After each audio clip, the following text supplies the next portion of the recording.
Okay, now different things inspire us bush poets to write the things we do. And it might be something somebody says or something you hear on the radio or something you read in the newspaper.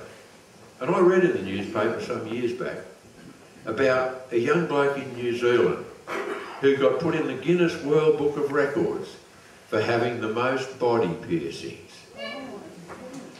And my eyes watered as I read it, because, mate, they were in the most painful sounding places. Look, why some people put rings and studs in some of the places that they do, I will never understand. But I thought it's too good to miss this story. I did a poem about it, and it's a little love poem. It's called The Ballad of Stanley and Louisa, and the alternate title is Pierced to the Eyeballs. Now I want you to use your imagination. I'm going to paint a picture for you, and I want you to use your imagination to see the picture that I paint. Young Stanley was a quiet lad throughout his time at school. He wasn't academic and was thought of as a fool. Not one to be outspoken, Stanley found it hard to talk.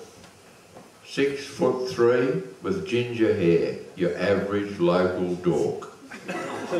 Now Stanley liked Louisa, a short and plump young girl, and just to catch the sight of her set Stanley's heart a whirl.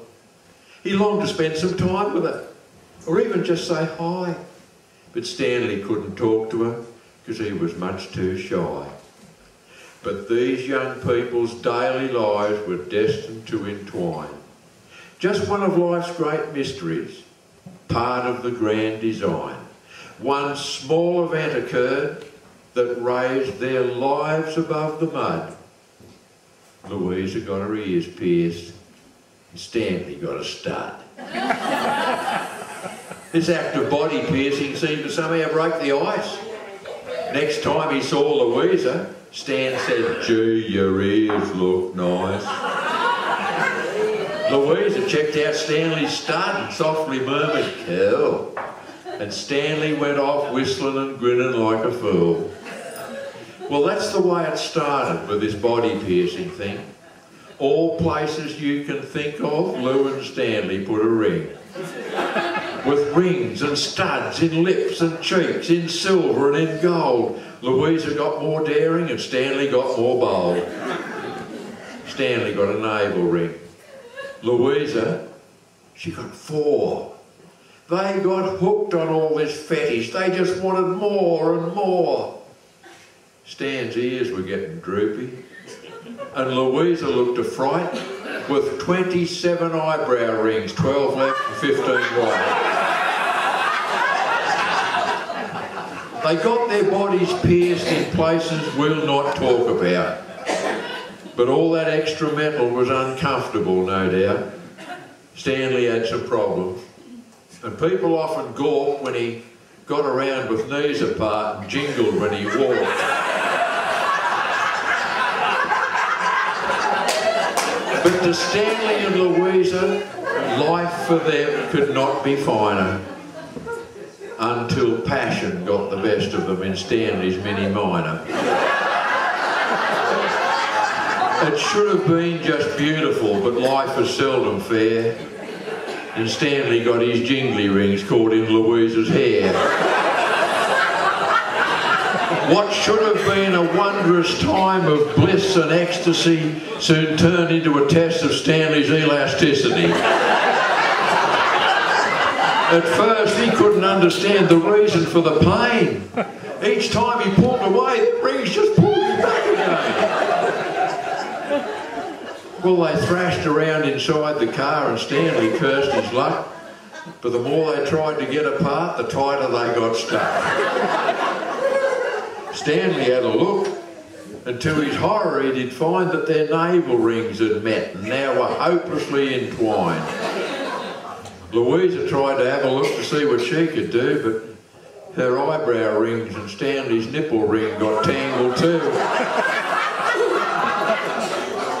And in the wild confusion, Stanley's joy was made complete when he got his nostril stud stuck in the cover of the snake. But with superhuman effort, driven on by pain and fear, Stanley got the Mini going down the road in second gear. If we can get home, we just might get out of this, he said. I can get a pair of scissors and some pliers from the shed. But fate was out to get them in a manner that was cruel. For halfway down the main street, Stanley's car ran out of fuel. It stopped outside the movie theatre, near the roundabout, just as the movie finished and the crowd was coming in. Well, Louisa did her best to hide, and Stanley gave a yelp.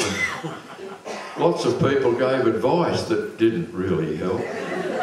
They called the police, and the fire brigade, and the local SES, and wires, and the dog squad, and a reporter from the press. But the problem was quite different from their normal hurly-burlies. See, they had to get Stan's jingly rings from Louisa's short and curly. One bloke used an angle grinder. He had to retire because just one little spark could set a lot of hair on fire. Well, they finally used the jaws of life to cut Stan's car in half. The crowd thought it was funny, but Stanley didn't laugh. And a doctor with a hacksaw finally freed the tangled two, and they've given up all rings and studs. They're getting a tattoo.